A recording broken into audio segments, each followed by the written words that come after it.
السلام علیکم اسلامی بھائیوں، کیسے ہیں آپ؟ امید ہے انشاءاللہ آپ سب خیریت سے ہوں گے۔ آج آپ کے لیے میں بہت ہی زبردست وظیفہ لایا ہوں۔ وظیفہ یعنی کوئی بھی مسئلہ ہو تو بتائیں، ابھی حل کر دیتے ہیں۔ اتنا زبردست وظیفہ ہے کہ آپ کریں گے تو انشاءاللہ کسی قسم کا کوئی بھی مسئلہ ہو تو حل ہو جائے گا۔ جائز حاجت کے لیے یہ وظیفہ بہت ہی زبردست ہے۔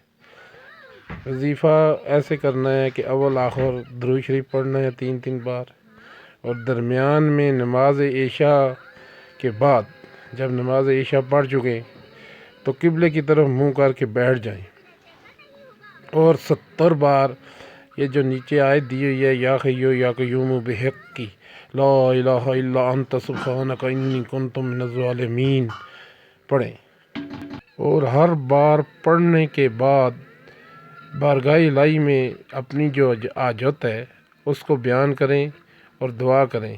انشاءاللہ تعالی یہ 40 دن وظیفہ کریں، اور انشاءاللہ 40 دن سے پہلے ہی پوری ہو جائے گی، مگر کم از کم 40 دن کریں، انشاءاللہ آپ کی ہر جائز حاجت پوری ہو جائے گی۔ بہت ہی زبردست وظیفہ ہے، لائک کریں۔